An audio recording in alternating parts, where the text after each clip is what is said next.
Bisnis jaringan itu boleh dibilang kalau orang nggak siap itu bisa berbahaya. Kenapa? Karena banyak orang yang kayaknya itu menjadi kaya itu cepat.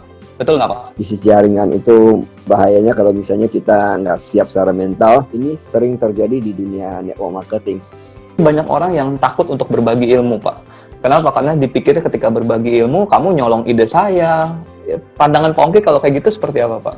Memberi itu adalah sebenarnya kembali kepada yang bersangkutan. Dapat lebih banyak. Itu seperti materi berkurangnya. Saya kasih Yanto satu, saya tinggal satu, gitu kan? Tapi saya memberikan ke Yanto ini, saya ada sebuah feeling yang luar biasa. Saya bisa memberi. Nah, karena feeling saya yang luar biasa, kenyamanannya luar biasa, kebahagiaan yang luar biasa, saya attract banyak hal yang positif dalam hidup saya.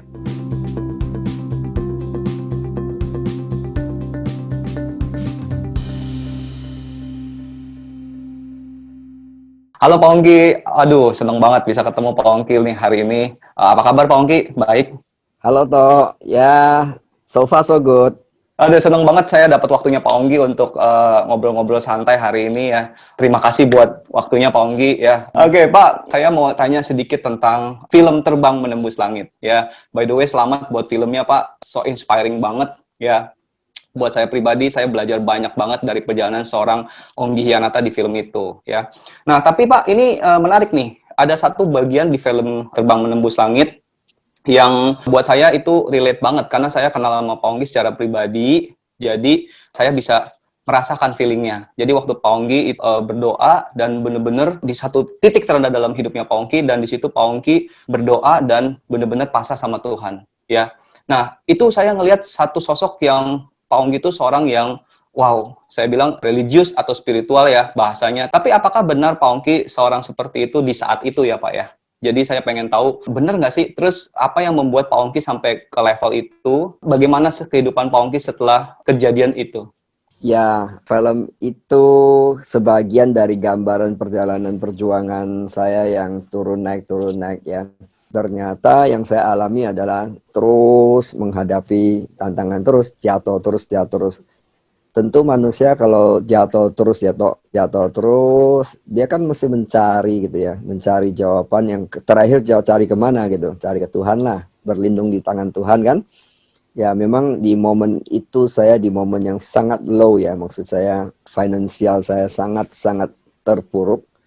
Jadi saya hanya bisa bertahan makan dengan ya instant noodle, satu bungkus bersama istri. Malam mau makan apa sudah nggak ada duit lagi. Pernah di kantong cuma ada 750 rupiah. Di saat itu nggak besar. Tentu di momen itu sangat terpukul dan sangat stres begitu. Jadi saya masuk di kamar kos ya, saya kunci kamar kosnya. Entah kenapa saya bisa tunduk gitu ya di pinggir ranjang itu. Kemudian saya angkat tangan saya bilang Tuhan maafkan saya bilang saya sekarang mau taat saja, ikuti saja. Apapun yang Tuhan tuntun saya follow, saya tidak mempertanyakan lagi, saya just follow. Saya mengalir aja, ikuti. Jadi pada saat saya bicara gitu, saya angkat tangan, air mata saya meleleh dengan derasnya. Itu saya mau berhenti nggak bisa. Tapi menariknya setelah kejadian itu saya lega, malamnya kemudian saya ditraktir makan gitu oleh salah satu pengusaha di Surabaya. Ya satu malam lewat lagi makan gratis kan. Dan ya sejak malam itu ada perubahan spiritual lah. Kemudian saya mulai menerapkan prinsip-prinsip yang diajarkan secara Kristen ya. Kemudian saya terapkan. Part of my morning shower dan morning feeding adalah baca Alkitab. Kan kalau di Kristen kan ada perpuluhan gitu ya. Saya mulai terapkan. Dan anehnya setelah itu, sejak hari itu sampai sekarang, finansial saya, kehidupan saya naik terus, diangkat terus gitu ya. Ya benar, itu saya boleh bersaksi true. Tapi ini bukan dalam rangka untuk agama gitu, personal experience saya seperti itu. Ya. Seberapa jauh Pak doa keterlibatan pertumbuhan bisnisnya Pak Onggi sendiri? Saya lihat pertumbuhannya signifikannya. Setelah itu saya dengan perlahan-lahan ekonomi saya tentu nggak langsung gitu. Tapi setelah itu yang penting sebenarnya adalah peaceful mind dulu. Ya akhirnya pakai prinsip-prinsip bahwa burung di udara aja ya kan Tuhan pelihara. Dipelihara. Ya betul. kan? apalagi ini manusia loh, ini Onggi Hianata manusia gitu kan. Ya pasti dipelihara lah, ada damai. Dari situ kemudian semakin tenang, mungkin karena tenangnya itu saya lebih fokus, kerjaan saya, energi saya lebih bagus. Saya rasa faktor itu. Oke, ini jadi menarik banget nih Pak. Sebenarnya jadi saya pengen gali lebih jauh lagi. Pertanyaan saya lebih ke arah, kalau misalnya nih sekarang, tadi kan bicara bisnis jaringan itu kan bicara tentang mengejar impian, membangun satu impian. Nah, tapi Pak Ongki bilang, kalau saya nggak peaceful, ya kan, itu susah banget untuk fight, untuk mengeluarkan potensi kita yang terbaik. Nah, pertanyaan saya adalah gini Pak, gimana mau ngejar impian kalau sementara orang itu dalam kondisi misalnya banyak utang. Jadi Pak, karena menarik sekali, saya ingat banget karena waktu itu kan di filmnya digambarkan Pak Ongki itu tinggal di kosan yang kecil, ya kan, di gang, terus hanya makan mie instan aja. Dengan banyak hutang, saya nggak tahu ya banyak hutang atau enggak ya. Banyak, Nah, waktu itu masih utang. banyak. Berarti kan kondisi minus kan. Tapi untuk nggak pikirin itu dulu gitu loh, terus fokus ke impian gitu. Kan tadi kan Pak Ongki bilang, harus inner peace dulu, harus peace of mind dulu, baru bisa mengejar gitu. Boleh nggak Pak berbagi sama kita nih? Iya, bagaimana memanage feeling itu pada saat isi Penting Pak. minus gitu kan? Betul. Ya, ini belajarnya itu melalui proses sebenarnya. Karena melalui Oke. proses. Jadi kalau belajar di buku aja nggak dapat. Karena proses saya membuat saya, oh, rupanya ini yang dimaksud energi. Kan ada prinsipnya bahwa everything is energy. Kalau misalnya orang ada utang gitu ya, utang kan ada utang yang baik, utang yang tidak baik ya gitu. Utang yang Ya, baik itu utang misalnya produktif. seorang pengusaha pinjam uang dari bank, itu adalah untuk produktif itu. Itu utang yang baik, bagus. Secara bisnis itu utangnya oke. Tapi kalau misalnya utang untuk konsumtif gitu ya, ada kan orang gitu utang uang pergi jalan-jalan, utang uang beli ini, beli ini, beli itu gitu. Nah, Ada yang itu buat yang merit membuat. Pak, buat merit sampai Nah, ngutang. nah, ya saya tahu mungkin ada kebutuhan merit juga mau segera merit ya. Tapi kalau sampai utang pesta gitu untuk merit, saya sih rasa nggak tepat ya. Karena itu akan energi bayar utangnya itu. Jadi energi itu diperbaiki dulu. Contoh saya kan bergumul kemiskinan saya tentang perjuangan. Akhirnya saya kan pasrah pada Tuhan. Nah Hmm. kan berarti saya perbaiki satu energi tentang peace of mind dulu. Hmm. Ya kan? Nah, setelah saya peace of mind, kemudian saya mengaplikasikan prinsip-prinsip yang diajarkan prinsip sukses ya. Saya rasa prinsip sukses ya kurang lebih seperti inilah.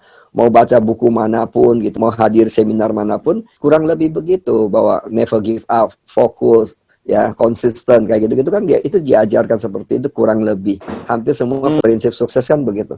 Nah, Hmm. pertanyaannya kalau memang prinsip sukses segampang itu kenapa tidak semua orang sukses? Betul. Pertanyaannya kan banyak faktor. Faktor tadi energi tadi. Kalau Hmm. energi nggak diperbaiki, gimana? Nah, Hmm. demikian juga saya belajar tentang utang gitu ya, kok bahas sedikit utang. Saya kalau dulu pinjam uang sama kakak saya, waktu nggak ada uang mintanya kan kita cerita ya, sampai orang Hmm. kasihan kita gitu. Bener Pak. Minta dikasihanin ya Pak. Ya seolah minta dikasihan lah, butuh banget nih gitu. Nah, pada saat kalau sudah ada, kita lupa itu, lupa waktu kita Lupa pinjam. bayar, betul. Lah lupa bayar. Ini saya belajar loh, benar. Ternyata itu nggak bagus. Untuk sayanya ya, saya Hmm. belajar ternyata setelah saya mengerti prinsipnya, wow nggak benar ini. Jadi saya lunasin semua utang saya. Toh. Pada saat saya ada Hmm. income mulai datang, saya Hmm. prioritas saya adalah lunasi semua utang. Lunasi semua utang. Hmm. Jadi bukan untuk Ternyata memperbesar aset Pak ya? lunasi dulu. Ternyata itu energi. Uang itu saya pakai kan bukan untuk membangun satu bisnis yang seperti orang pinjam di bank kan. Utangnya lebih kepada kayak survive aja gitu, supaya bisa survive. Hmm. Nah ini kan nggak kurang begitu bagus, saya lunasi. Ya setelah Hmm. saya lunas semua, I have no burden kan, tidak ada burden kan. Hmm. Nah Hmm. orang kalau kerja nggak ada beban itu performance-nya pasti lebih bagus. Oh, Jadi saya I lunasin. see. Benar, saya lunasin. Dulu kan saya juga tiap bulan kan minimum payment gitu dengan bank. Ya, Hmm. saya juga lunasi semua. Kalau Hmm. enggak itu kan kredit, kita membuat bank kaya aja. Oke, menarik banget Pak. Jadi Pak Ongki bicara soal prinsip-prinsip sukses ya. Kan tadi Pak Ongki bilang hanya mengikuti kebiasaan orang-orang sukses saja. Berarti kan sukses is a habit kan gitu. Tapi pertanyaan saya gini Pak, apakah failure is a habit juga? Ya, jawaban saya ya. Jadi saya kemarin lagi iseng-iseng saya lihat video saya. Ternyata saya pernah diinterview di VOA, Voice of America waktu di Washington. Waktu kita bangun bisnis ke sana, pada saat itu kan mau memasukin tahun baru gitu ya. Dia bicara tentang resolusi, tentang impian dan sebagainya, gagal dan sukses. Dia pertanyaan yang sama gitu. Jawaban saya sama bahwa sukses itu adalah kebiasaan, gagal itu juga kebiasaan. Itu benar tuh, Tok. Jadi orang sukses kan kebiasaan sukses dia terapkan. Orang gagal kebiasaan gagal dia terapkan. Ya, Tapi ini seperti menarik, Pak. Gini loh, menarik gini. Kan saya pernah dengar cerita dari Pak Ongki juga. Kenapa sih gajah itu diikat, gajah sirkus itu diikat kakinya? Ya, ada Pak Ongki inget nggak pernah ya sharing ya ke ya kita ya ya. Ya. begitu ya. Nah, terus karena waktu dari kecil, dia waktu masih kecil dia diikat supaya dia nggak bisa lepas. Tapi setelah besar ya dia jadinya takut karena nggak mau coba lagi kan gitu kan. Nah, Pak, kan kalau ngeliat dari perjalanannya hidupnya Pak Ongki nih ya, dari film terbang itu ya, dan dari cerita yang saya dengar, itu kan Pak Ongki gagalnya tuh berkali-kali ya, ditipu orang juga berkali-kali gitu ya. Nah, pertanyaan saya gitu Pak, gimana caranya Pak Ongki bisa melepaskan dari dalam tanda petik monster kegagalan itu dan oke, saya move nih, saya decide untuk move nih gitu. Ya, salah satu kelebihan di bisnis jaringan toh, kita kan dituntut baca buku ya, yang di belakang kayak gitu-gitu, buku-buku itu. Iya, betul. Ya, khususnya buku tentang personal growth, buku yang personal development gitu ya, pengembangan kepribadian kayak gitu-gitu, buku leadership, biografinya orang-orang berhasil gitu ya. Saya suka juga gitu, lihat orang berhasil kenapa. Rata-rata gitu ya, toh mereka yang berhasil dalam berbagai bidang gitu, ternyata mereka itu jatuh bangun itu berkali-kali.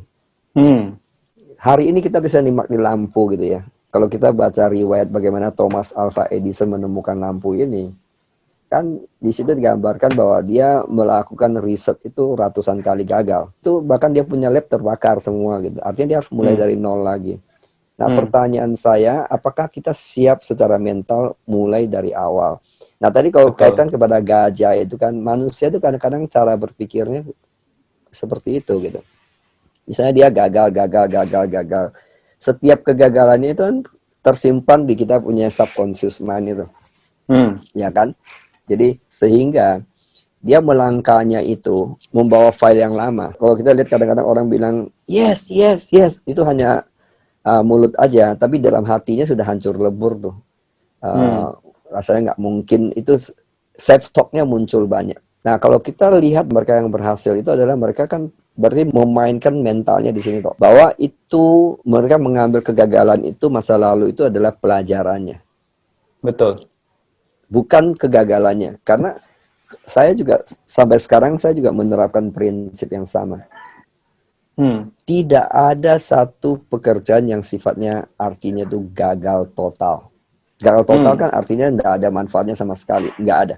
Kalaupun secara ukuran materinya kita gagal, misalnya satu bisnis rugi. hmm, betul. Rugi kan berarti orang mengasumsikan rugi itu sama dengan gagal gitu kan. Nah, tapi Hmm, kalau pelajaran ini kita ambil toh, ya. pengalaman kita ambil yang ini, pakai ke sini, Hmm, artinya kita perbaiki dong. betul. Setelah kita terapkan di sini, kita berhasil kan? Karena belajar dari kegagalan ini. Tapi kalau tidak ada kegagalan ini, nggak dapat yang ini, yang berhasil. Ya, Sebenarnya kalau setiap kali menurut kita itu gagal, itu diganti kata gagal itu dengan belajar ya, Pak. pengalaman. Belajar dan Pengalaman. asal desa open mind. Saya selalu open mind. Sampai sekarang apapun gitu ya, saya tidak pernah menyesali. Saya belajar tidak menyesali. Saya belajar bersyukur gitu. Hmm. Oke, saya belajar ini, saya belajar ini, saya belajar ini. Dan karena itu memperkaya saya ke depan. Jadi walaupun kadang-kadang beberapa hal yang mungkin kita lakukan kelihatannya sia-sia ya Pak ya, tapi sebenarnya nggak ada yang wasted ya. Investasi untuk membentuk pribadi saya yang sekarang, betul nggak sih Pak? Sangat betul toh. Justru kalau saya pelajari orang-orang yang sukses besar itu adalah orang yang gagalnya lebih banyak dibandingkan orang-orang yang tidak banyak berjuang ya. Orang yang tidak banyak berjuang kan dia coba berapa kali dia udah give up, ya lama-lama dia seperti itu kan, seperti gajah itu gitu. Hmm. Potensinya dia nggak pakai lagi. Padahal gajah kan punya kemampuan untuk dobrak gitu kan. Ya karena Hmm. gajah itu dilatih dari kecil diikat kakinya oleh pelatih sirkus kan ikut kakinya di situ di pohon gitu Hmm. kan. Hmm. Ya Hmm. dia ya sekitar itu aja dia geraknya, dia gerak sekitar situ aja, jadi nggak kemana-mana gitu kan. Karena setelah dia dewasa lepas talinya dia tetap tidak jalan jauh-jauh sekitar situ karena dia pikir dia nggak bisa Hmm. jauh. Nah, manusia Lucu kan ya gitu Pak. kadang-kadang, benar-benar kadang manusia kan berpikirnya gitu. kita bicara sama teman-teman gitu toh yang ya sudahlah kita udah tua, udahlah jangan muluk-muluk, udahlah ini dia bisa lah bukan untuk saya lah untuk dia lah kayak gitu. Nah bahasa-bahasa itu kan sebenarnya menggambarkan kurang lebih seperti itu. Bisa jadi dia pernah coba berapa kali dalam berbagai bidang dia mungkin gagal. Ah ya sudahlah gitu. Kayak gajah itu nggak kemana-mana gitu. Hmm. Maaf ya, saya bicara ini saya tidak sedang menyudutkan pihak manapun yang suka istilah sudah-sudah nanti dipikir saya, Onggi kamu ngomongin saya. Enggak, saya enggak Enggak, ngomongin Pak, enggak. siapa-siapa. Ini saya bicara tentang general aja, serius. Tapi pertanyaan saya, Pak, ketika seseorang sudah dikondisikan, ini kan gajah itu kan sudah dikondisikan ya, sudah terpolakan seperti itu. Pertanyaannya, apakah kita bisa merubah polanya? Sangat bisa toh. Apakah kita memutuskan kemana gitu? Kan namanya belajar itu selalu ada kesempatan untuk memperbaiki. Hmm. Makanya tergantung mindset orang itu fixed mindset, ada yang growth mindset gitu. Nah, Hmm. orang yang growth ini yang bertumbuh itu biasanya dia akan mengambil itu sebagai pelajaran. Nah, kalau Hmm. fix itu ya udah mau mati di situ ya udah sudah titik gitu. Buat dia udah sudah titik, nggak usah lagi deh. Hmm. Menurut saya selama orang masih mau belajar, selama dia mau humble, selama dia masih siapkan mentalnya, ada waktunya dia bisa bangkit. Makanya di FFG itu cenderung menekankan pada program-program untuk membangun sumber daya manusianya ya, Pak. Betul nggak? Sangat. Karena saya sangat yakin ya bahwa pada saat kita membangun manusianya, manusia akan membangun bisnisnya. Jadi karena Hmm. bisnis kita kan bisnis manusia. Jadi yang perlu kita bangun apanya? Yaitu sumber daya manusianya. Hmm. Mhm. Melalui serangkaian program-program seperti itu, Pak, diharapkan pola yang sudah lama itu bisa dipecahkan dan digantikan dengan pola sukses yang baru. Betul nggak sih? Seperti itu. Ya, ya rata-rata kita dari kecil sampai sekarang gitu toh ya. Terlepas apakah dia terjun ke bisnis atau nggak bisnis, semua kita menyimpan file-file gagal itu adalah. Hmm. Termasuk file-file dibully orang lah, pernah ditipu orang lah. Saya rasa semua orang hidup di dunia ini pernah ditipu ya, semua Hmm. tanpa kecuali. Hmm. Apakah tertipunya dalam jumlah besar, jumlah kecil itu relatif. Pak Hmm. tertipunya parah atau nggak parah ya.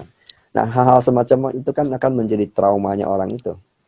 Pak, file itu bisa di-delete atau kita cuma bisa menggantikan aja dengan yang baru?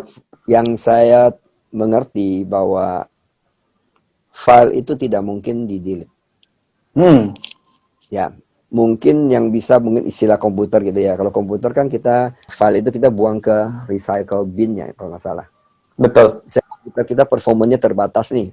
Betul. Komputer kita kan sebagian file tuh nggak bisa delete, kita buang ke recycle bin Recycle bin, betul. recycle bin. Sehingga setelah kita buang ke recycle bin, itu performance komputernya kan lebih maksimum. Nah, sama Betul. halnya kita punya kepala di sini juga begitu. Kita bisa bagaimana cara belajar itu ada tekniknya, buang ke recycle bin. Jadi kita Hmm. nggak bawa beban itu lagi. Sama seperti dalam buku saya kan ada bahas itu. Tertipu itu kan trauma-trauma itu kan invisible burden. Karena gajah itu adalah dia itu ada invisible burden-nya itu. Ya waktu kecil dia mau capai ya dong. Waktu kecil Betul. gajah kecil kan punya dream juga dong. Ya kan? Dream saya mau ke taman Betul. saya mau minum air sendiri ke sungai bisa. Itu dreamnya dia. Betul. Tapi yang ada adalah air sudah disiapkan di situ, makan sudah disiapkan di situ, dia jalan paling sekitar situ, dreamnya nggak terjadi. Nah, Hmm.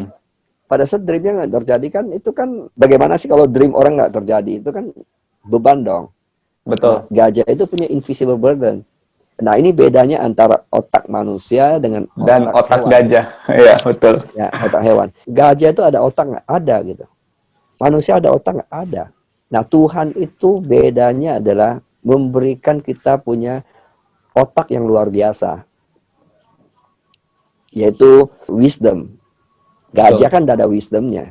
Nah, kalau Betul. orang punya wisdom gitu, oke, gagal, kalau misalnya bilang, kenapa orang bisa gagal berkali-kali, akhirnya bisa berhasil.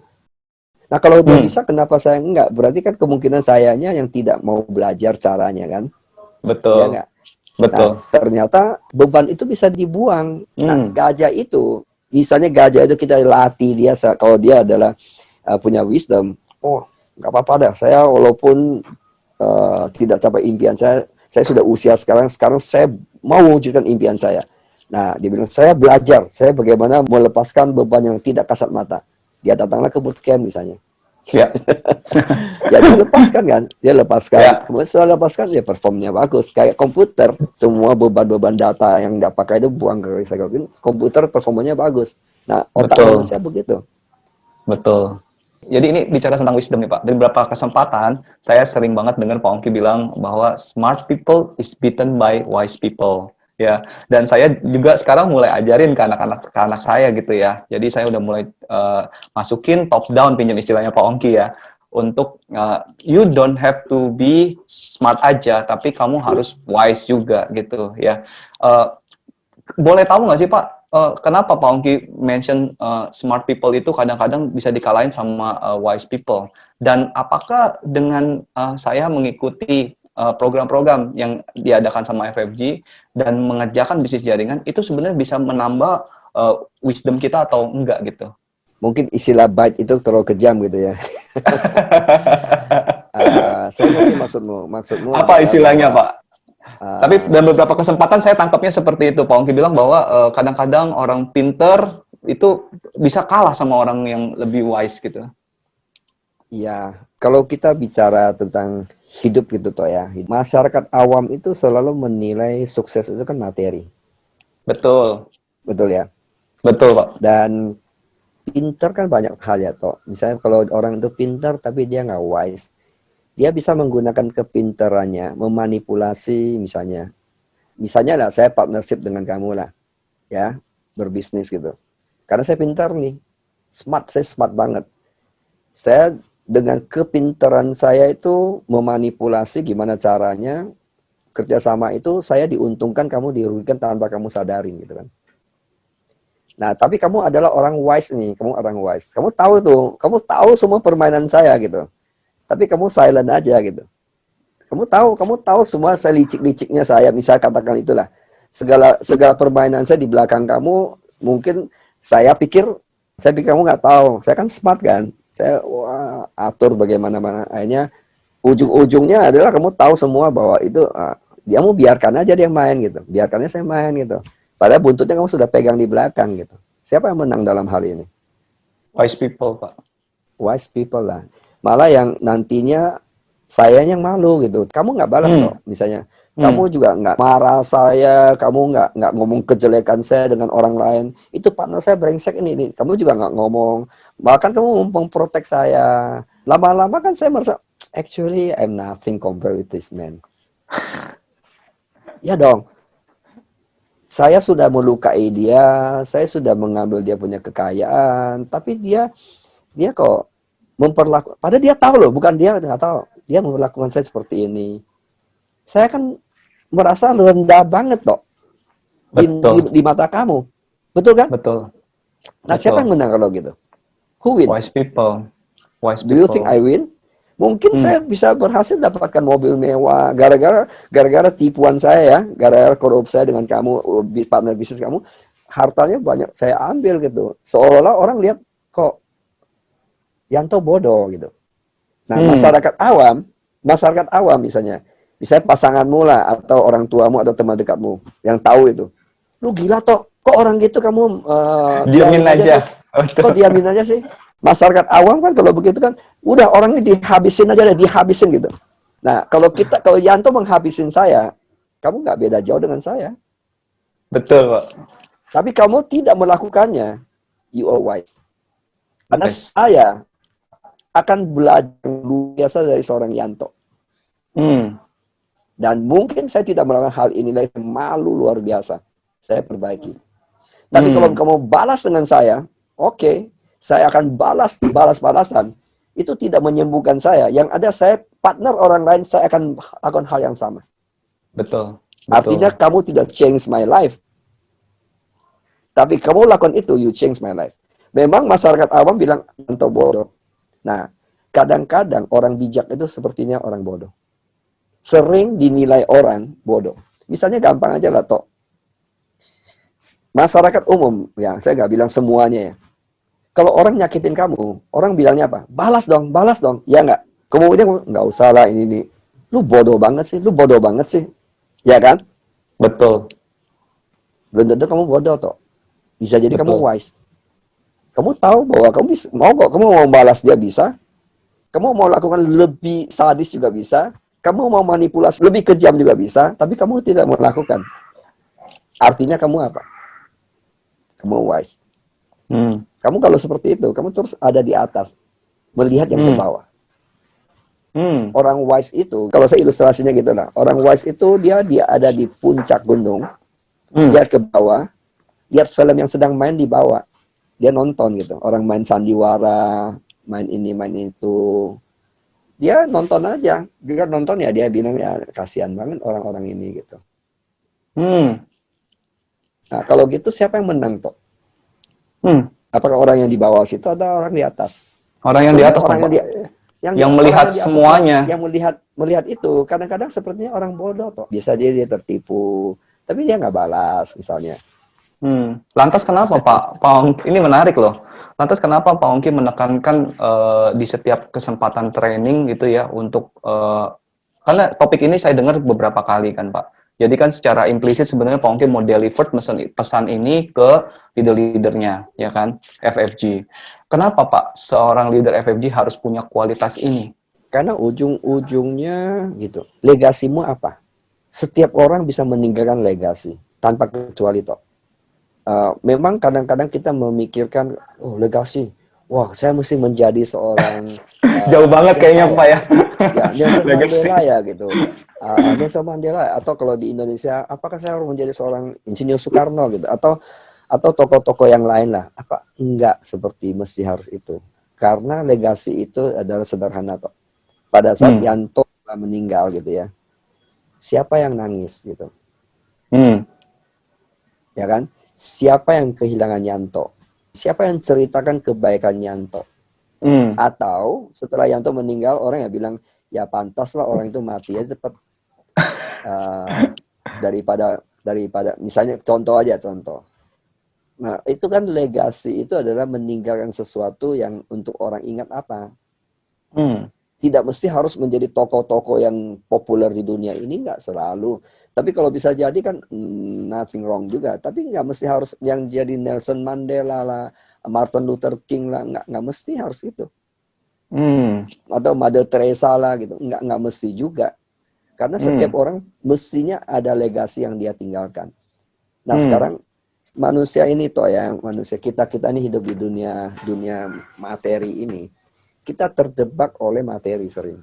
Padahal Hmm. materi ini kita kejar, kita mau dapat, wow, dream come true. Hmm. Tapi cara dapatnya nggak benar nih, Hmm. ya kan? Hmm. Nah, di akhir hidupnya apa yang dia Hmm. tinggalkan? Ya. Nah, sekarang misalnya contoh kita di FFG gitu ya. Dreammu apa gitu? Dreammu itu kan hanya bagian dalam perjalanan hidupmu. Tapi visi hidup akhirmu apa, legasimu? Misalnya legasinya, ya kita fokus ke legasinya, destininya apa? Destininya nanti kalau saya meninggal nih, minimum anak saya kehilangan saya. Anak saya bisa Hmm. cerita perjalanan orang tua saya seperti apa, pasangan saya, kakak Hmm. adik saya, teman-teman dekat Hmm. saya. Ya. Nah, misalnya, kalau hanya untuk kejar materi, curilah, rampoklah misalnya, atau nakal lah, manipulasi lah. Di bisnis jaringan kan juga banyak manipulasi toh. Bisnis manapun ada manipulasi, ada korupsi dan Pasti. sebagainya. Pasti, Pak. Terus apa arti rumah mewah kamu punya, mobil mewah kamu punya, tapi orang-orang sekitarmu tidak merasakan kebanggaan itu karena mereka tahu kamu dapatkannya juga nggak benar, Hmm. ya kan? Apa kebahagiaannya orang-orang yang kamu nanti setelah kamu Yanto nggak ada, keluargamu yang kamu tinggalkan, teman-teman kamu sekitar kamu, teman-teman kamu bilang, oh dulu Yanto beli rumah itu kan dia korupsi. Dulu Yanto kan Hmm. suka nipu orang, misalkan aja misalnya seperti itu. Hmm. Kamu tinggalkan legasi apa? Enggak tinggalkan legasi apa-apa. Orang yang cuma Hmm. tahu Yanto hanya seorang sampah masyarakat misalkan kan. Hmm. Memang kita punya kesempatan Materi. memilih gitu ya. Hmm. Ya, Betul. memang kita punya kesempatan memilih. Kalau bisa memilih yang baik, kenapa enggak toh? Betul kan? Nah, Betul. sehingga kita jangan terjebak oleh materi yang sifatnya sementara. Kalau percaya dengan saya toh, materi yang kita dapatkan, the end of the day kita nggak bahagia di situ kok. Kalau kita misalnya di mana-mana menjadi bahan pembicaraan orang yang sisi negatifnya. Nangkap ya? Ya, Jadi ya. sebenarnya ini sejalan dengan bukunya Pongki ya, yang Value Your Life, di mana Pongki ada bahas satu bab tentang uang dan hidup. Di situ Pongki menekankan bahwa kita melakukan bisnis juga yang bisa menambah rekening bank dan menambah rekening hidup, betul ya Pak ya? Idealnya gitu. Benar-benar. Serius loh. Misalnya kamu bisnisnya bikin orang, contoh lah, misalnya paling gampang di masa kalau bisnis yang bikin orang celaka kan misalnya narkoba lah. Hmm, Kamu kaya ini. Setiap manusia kan ada hati nuraninya toh. betul. Kira-kira kamu rasanya hal dalam hatimu apa? Sinkron nggak dengan feeling bahagianya kamu antara pikiranmu dan hatimu nggak sinkron tuh pasti. Hmm, Atau saya tahu usaha saya jual sesuatu yang sifatnya ada racunnya misalnya. Saya nggak peduli. Yang penting misalnya saya jual inilah minuman ini. Ya, oh hmm, ini bagus ini bapak. Tapi saya tahu dalamnya itu ada komposisi ada racunnya. Saya hmm, biarkan. Karena saya masukkan komposisi itu orang suka minum. hmm, Nah, akhirnya saya kaya dong, toh. betul, Ya kan? Saya kaya, betul. tapi berapa banyak orang di sana setelah akibat minum ini dia kena kena misalnya jantungnya lah atau kena paru-parunya, kena apapun lah dalam tubuhnya gara-gara konsumsi ini. Nah, Hmm, berarti kaya saya itu membuat orang menderita, hmm, ya kan? Nah, betul, dibandingkan kayanya saya, misalnya meres up orang, sama-sama kaya bareng-bareng, memberi nilai tambah kepada orang lain, tapi saya juga kaya. betul. Ya kan? Ada add value ke orang lain, tapi saya juga ikut kaya gitu. Nah, itu adalah idealnya seperti itu. Menurut saya, ini versi saya. Nggak ada benar, nggak ada salah, tergantung prinsip hidupmu. Hmm, Kalau hmm, prinsip hidupmu adalah misalnya buat orang susah nggak masalah, bikin orang menderita nggak masalah. Yang penting saya kaya, yang penting saya sukses, yang penting. Kalau kamu yakin itu ya benar, nggak apa-apa jalankan aja. Itu kan manusia masing-masing punya keyakinan masing-masing. Jadi kita nggak bisa menghakimi. Lu salah lu, gua benar. Lu salah lu, gua benar. Nggak perlu. Menurut saya sih, kalau saya yakin ini benar ya saya lakukan ini. Jadi itu yang FFG, Pak Ongki, dasar untuk membuat wadah FFG, komunitas FFG juga salah satunya adalah untuk eh, melahirkan dan membantu ya Pak ya, orang-orang yang punya tantangan sehingga mereka juga terbantu melalui program-programnya untuk meningkatkan kualitas hidup mereka, betul ya Pak? Itu menariknya bisnis jaringan toh. Bisnis jaringan itu kan people business ya. Jadi kalau people business kita banyak belajar. Oh, oke. Lama-lama kita ngerti bahwa oke, yang hidup yang seharusnya begitu ya, harusnya gitu. Sehingga kebiasaan lama kita yang salah itu, keyakinan-keyakinan salah itu kita pelan-pelan kita gantikan dengan keyakinan baru. Inilah membuat kita hidup yang lebih berarti, ada value-nya untuk orang lain. Kalau saya nggak di bisnis ini, mungkin saya nggak belajar tentang itu. Walaupun kita juga mungkin ada keyakinan atau agama tertentu, kita datang agama apapun lah, kan mengajarkan kebaikan. Kadang-kadang kita pulang dari situ ya udah, pulang dari tempat kebaktian ataupun udah gitu. Tapi kalau di bisnis ini kan kita mau nggak mau dibenturkan oleh setiap individu yang berbeda, konflik yang berbeda. Itu belajarnya luar biasa di situ. Menarik banget nih. Pak, ini bicara soal people business ya. Tadi kan Pak Ongki ngomong tentang ya ini people business. Nah, kemarin saya ketemu dengan salah satu sahabat ya, yang dia bangun perusahaan startup dan dia bilang bahwa 70% perusahaan-perusahaan startup saat ini itu fokusnya adalah untuk di SDM. Jadi effort mereka lebih banyak di SDM, bukan di aplikasi, bukan di sistem manajemen dan segala macam. Berarti kan sebenarnya kan semua bisnis kan sama ya Pak. Fokusnya adalah di perbaikan SDM-nya gitu.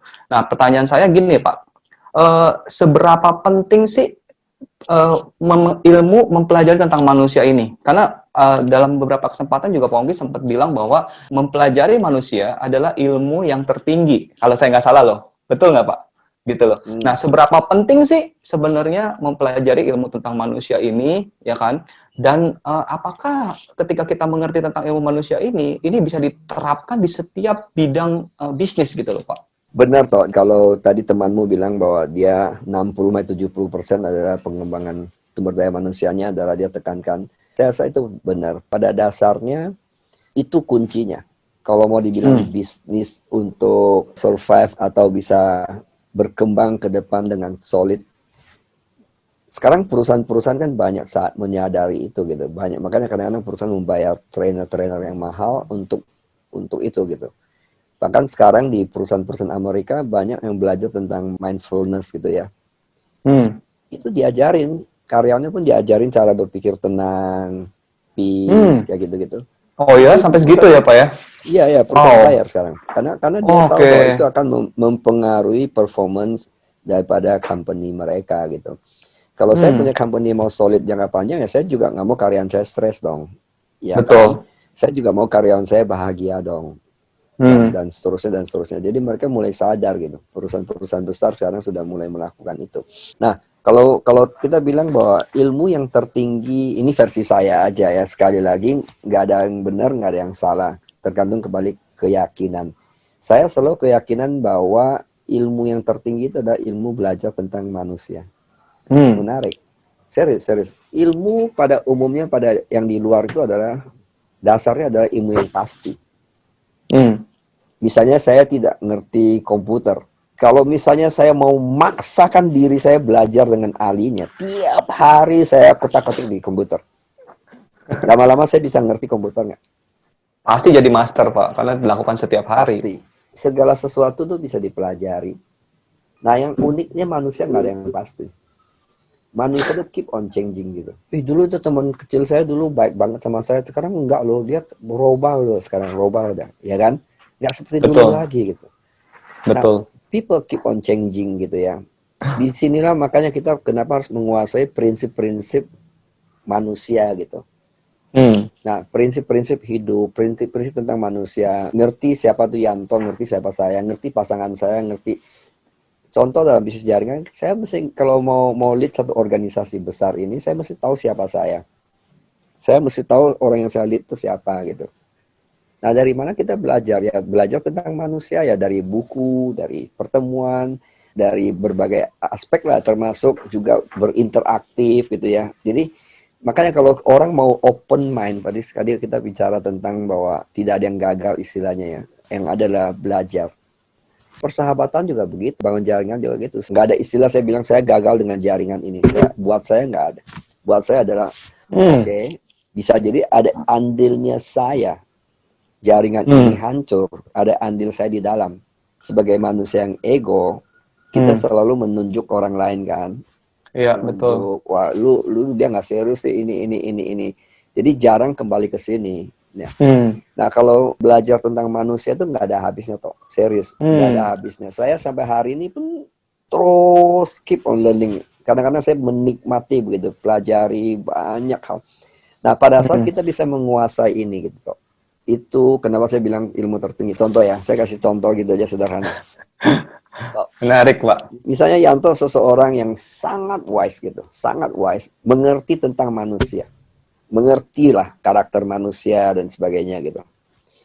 Kemudian di usia Yanto yang seperti ini, kemudian ada sejumlah anak muda yang masih umur belasan, 20, ya 25 ke bawah lah sampai 15. Mereka kan Hmm. cemerlang tuh idenya pintar-pintar anak sekarang Oh kan. ya, Yang kau bilang startup ini kan anak-anak muda semua ini kan. betul, betul. Nah, anak-anak muda sekarang kan kalau dibilang startup kan banyak berkaitan dengan teknologi gitu ya. Iya, Ya, kreatif, ya Pak, mereka. mereka kreatif, mereka dari kecil udah main handphone. Nah, mereka luar biasa pinternya gitu kan. Tapi bisa nggak seorang Yanto bisa koordinasikan mereka gitu? Bisa Yanto pasti. yang Yanto yang mimpin mereka. Akhirnya mereka nanti datang minta advice-nya ke siapa? Ke Yanto, Betul. ya kan? Nah, Betul. kenapa ke Yanto misalnya? Yanto mungkin buat mereka itu adalah teladan. Betul. Yanto itu punya kemampuan memimpin. Yanto Betul. itu dengan mereka itu bisa mengerti mereka, bisa Betul. memaklumi mereka, bisa merangkul mereka, bisa kasih guidance mereka. Nah, ya mungkin Yanto punya ilmu di skill-skillnya mereka punya. Itu mungkin Yanto di sini. Yanto di sini. Kita Minus, di sini minus. gitu ya. Minus atau minus gitu. Tapi bagaimana seseorang Yanto tapi bisa mimpin orang-orang ini kan? Betul. Nah, sekarang ilmu mana lebih tinggi kalau gitu. Wah, tentang manusia ya, Pak. Serius, serius. Kita lihat ya toh. Menarik, menarik, menarik. Barusan saya juga interview Andino ya kan dia bilang, saya ini kan lulusan luar negeri, saya kan hanya STM dong. Tapi waktu itu saya memimpin orang-orang yang kadang-kadang sebagian adalah dosen saya, sebagian adalah orang-orang lulusan luar negeri gitu. Kenapa bisa begitu? Karena dia mengerti tentang manusia ya, Pak. Iya, iya toh. Jadi sebenarnya menurut saya itu penting. Saya nggak bilang bahwa skill-skill yang lain nggak penting, bukan mengecilkan artinya skill-skill yang lain gitu ya. Penting, itu semua penting. Tapi kalau misalnya orangnya skillnya bagus, penguasaan tentang manusianya bagus, itu excellent. Paham. Got it. Kita lihatlah toh, sederhana lah Jack Ma. Menurut kamu dia jagonya di mana? Penguasaan tentang manusia atau penguasaan tentang teknologi yang dia menjadi orang kaya hari ini? Ya, mungkin kalau teknologi dia mungkin kalah pinter sama karyawannya dia, Pak. Iya, Ya kan? tapi Kalau teknologi. ya pada saat si Jack Ma berbicara gitu ya. Kalau saya lihat ini orang isinya wow. Sebenarnya wisdom dia yang luar biasa. Got it. Wisdomnya seorang. Wah, kamu dengar deh, buat Jack Ma dia punya wisdom. Nah, wisdom ini dapatkan dari mana gitu? Wisdom dia membuat dia hari ini seorang Jack Ma dikenal oleh dunia global gitu. Dia menguasai tentang prinsip hidup. Dia menguasai tentang manusia. Got it. Filosofi yang kita dengar dia sharing di situ. Wow, ini orang luar biasa bukan karena dia pintar teknologi, bukan dia karena kuasai manajemen banget juga enggak gitu. Dia juga saya yakin bukan MBA ya kan? Dia juga bukan ahli teknologi, tapi dia punya organisasi yang sebesar itu gitu. Fantastik. Itu maksud saya. Jadi memang Dan ilmu mana yang lebih tinggi? Menurut saya ilmu yang gitu yang lebih tinggi. Oh, dan ini semua nggak bisa didapatnya secara textbook ya, Pak. Ini harus interaksi dengan manusia baru bisa belajar ya. ya karena kita kalau misalnya ilmu tertentu ya, misalnya saya belajar tentang komputer lah ya. Saya kan fokusnya hanya komputer saja. Makanya saya dibilang saya ahli kan, Mm-mm. ya kan? Betul. Misalnya saya manajemen gitu, saya MBA gitu lah, MBA manajemen. Saya manajemen saja misalnya, ya kan? Sehingga bisa jadi orang itu semakin pintar gitu, semakin pintar di bidangnya, semakin tidak bisa bergaul. Biasanya kalau orang terlalu fokus kepada keahliannya atau IQ-nya, Ya, EQ-nya itu agak jongkok. Nah, untuk sukses di masyarakat ini mana gitu? Menurut kamu ilmu manusia itu ada di IQ atau di EQ? EQ lah Pak. Itu bicara soal interaksi, bukan cuma That sekedar is the ini. point. That is the point. That is the point. Jadi kalau misalnya kalau dibilang mana lebih tinggi, EQ lah. Kalau kita untuk bilang sukses di masyarakat ya. Luar biasa nih, Pak Ongki. Ya. Terima kasih buat waktunya. Seneng banget bisa dapat wisdom dari Pak Ongki hari ini dan belajar banyak sekali. Saya catat banyak poin-poin Saling bagus ya. belajar lah, toh saya juga hari ini bisa ngomong begitu, saya jangan pikir yang bagi ilmu. Saya justru setiap kali saya misalnya bawain training, saya belajar dengan semua peserta. Termasuk Ya, dalam membangun bisnis jaringan, saya belajar dari seorang Yanto, saya belajar dari siapapun yang ada di jaringan saya. I learn tanpa orang itu sadarin, saya belajar dari dia. Jadi sebenarnya kita ini yang saling dengar belajar ini ya kita Pak. saling belajar. Karena saya nggak yakin bahwa ada satu orang yang hanya kasihkan ilmu orang lain bahwa dia itu nggak perlu belajar. Justru kalau saya pada saat saya bagi ilmu, saya belajar. Bisa jadi yang saya bagikan itu adalah ingatkan saya kembali, ya kan? Bisa jadi oh dari pembicaraan Yanto, oh ada ya sesuatu yang saya nangkap juga gitu. That's why always open mind to learn. Tapi banyak orang yang takut untuk berbagi ilmu, Pak. Kenapa? Karena dipikir ketika berbagi ilmu, kamu nyolong ide saya. Pandangan Pak Ongki kalau kayak gitu seperti apa, Pak? Kalau misalnya ya saya punya 2 handphone nih, saya kasih kamu satu, saya kurangi satu kan, tinggal satu kan, Iya, iya. berkurang gitu. Tapi Itu ilmu itu itu nggak. secara smartnya, Pak ya, hitungan smartnya ya, Ya bukan ya ya wise-nya. ya ya ya ya ya Ya, ya ya. ya Ya. ya Ini kan ada berarti kan ada yang smartnya, versi smartnya, ada versi wise-nya ya. ya ya ya. Makanya kenapa orang yang ngerti itu memberi itu adalah sebenarnya untuk yang kembali kepada yang bersangkutan, dapatnya lebih Betul. banyak. Even materi itu berkurang ya. Saya kasih Yanto satu, saya tinggal satu, itu kan. Seperti saya Hmm. berkurang kan. Hmm. Tapi saya memberikan ke Yanto ini, saya ada satu feeling yang luar biasa. Hmm. Saya bisa memberi.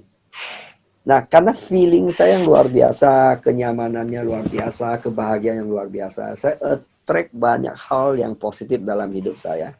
Bisa jadi besok saya ketemu satu partner bisnis, saya bisa dapat transaksi, saya bisa beli 10 handphone. Oh, wow, wow, refreshing idea. Nah, apalagi kalau ilmu ini tidak berkurang sama sekali. Yang ada adalah dia tambah sempurna. Karena gitu toh, ini salah satu rahasia kenapa orang mesti keep on learning. Got it. Tahu nggak? Saya beli tas mahal gitu ya, atau beli jam tangan mahal misalnya, atau beli mobil mewah. Jam tangan ini bisa rusak nggak? Bisa, Tas saya bisa rusak nggak? bisa. Dimakan Mobil saya bisa usia, rusak nggak? dimakan usia, Iya, dimakan kondisi pasti rusak, Pak. iya.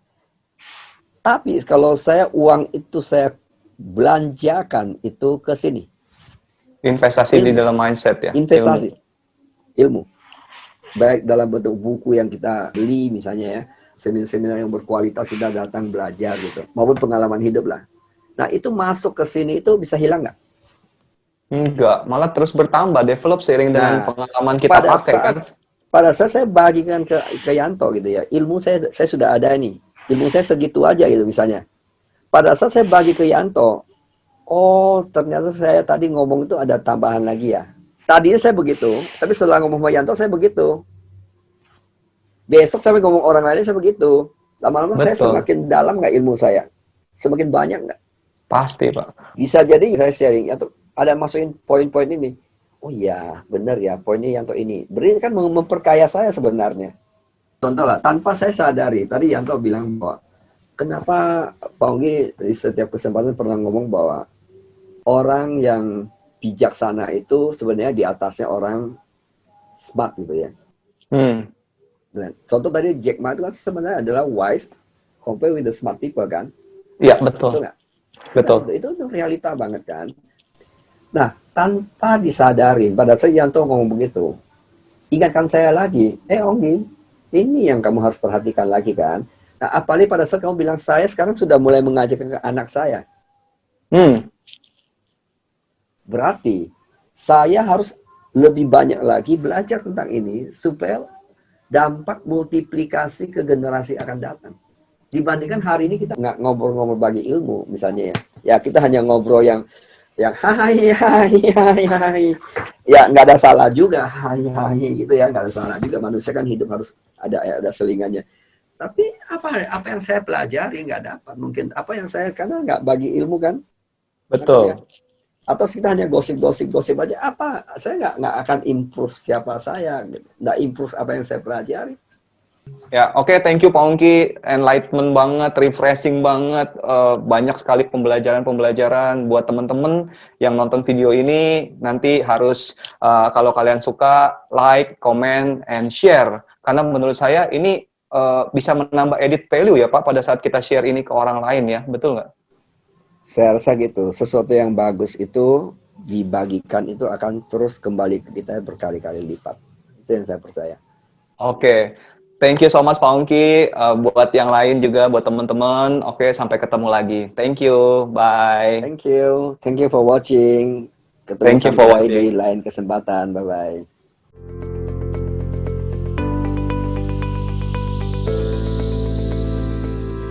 FFG itu adalah family, keluarga yang membantu pertumbuhan kita ya Mi ya. Dalam berbagai macam aspek kok Pak. Yang penting hidup ini itu Hardy and Mary ya. Saya pikir hidup itu yang paling penting adalah mental harus kuat dulu.